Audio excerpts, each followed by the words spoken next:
శ్రీకాకుళం జిల్లా పలాస తహసీల్దార్ ఆఫీస్ ముందు అఖిల భారత విద్యార్థి సమైక్య ఆధ్వర్యంలో ధర్నా నిర్వహించారు.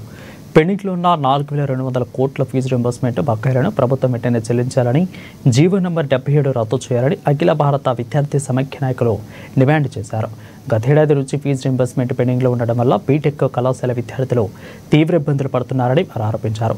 ఇక రాష్ట్ర వ్యాప్తంగా 40,000కు పైగా ప్రభుత్వ పాఠశాలలో మౌలిక వసతులు సరిగా లేక విద్యార్థులు తీవ్ర ఇబ్బందులు పడుతున్నారని తెలిపారు. ఆయా పాఠశాలల్లో ప్రభుత్వ మౌలిక వసతులు కల్పించాలని భారత విద్యార్థి సమైక్య డిమాండ్ చేసింది.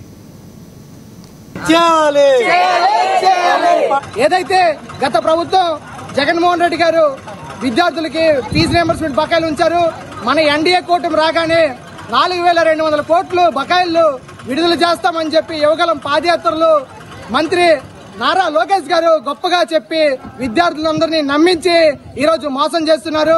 మరి సర్టిఫికెట్లు ఫీజుతో సంబంధం లేకుండా సర్టిఫికెట్లు ఇవ్వాలని చెప్పి పేపర్ స్టేట్మెంట్లకే పరిమితమైంది.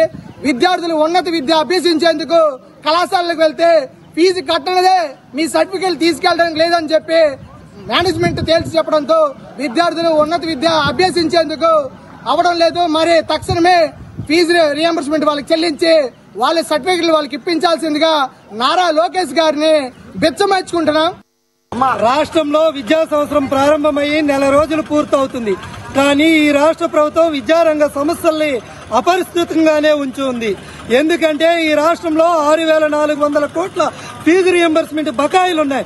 ఆనాడు యువగలం పాదయాత్రలో నారా లోకేష్ గారు మేము అధికారంలోకి వచ్చిన వెంటనే రియంబర్స్మెంట్ బకాయిల్ని విడుదల చేస్తామని హామీ ఇచ్చారు. కానీ నేటికి ఫీజు రియంబర్స్మెంట్ బకాయిలు పేరుకుపోయి ఉన్నాయి. 2024-25 విద్యా సంవత్సరంలో తల్లికి వందనం పథకాన్ని ఇవ్వలేదు.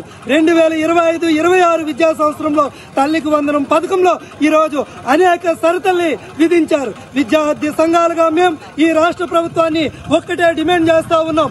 ఎటువంటి షరతులు లేకుండా అర్హులైనటువంటి విద్యార్థులందరికీ కూడా తల్లికి వందనం పథకాన్ని ఇవ్వాలని, పెండింగ్ లో ఉన్నటువంటి 6,400 కోట్ల రియంబర్స్మెంట్ బకాయిల్ని విడుదల చేయాలని, అదేవిధంగా పీజీ విద్యార్థులకు పెను శాపంగా మారినటువంటి జీవో నెంబర్ 77ని రద్దు చేయాలని చెప్పేసి, అదేవిధంగా ఈ రాష్ట్రంలో పెండింగ్ లో ఉన్నటువంటి రియంబర్స్మెంట్ స్కాలర్షిప్ బకాయిల్ని విడుదల చేయాలని, పెరిగిన ధరలకు అనుగుణంగా స్కాలర్షిప్లు పెంచాలని. పెద్దపల్లి జిల్లా వ్యాప్తంగా కార్మికులు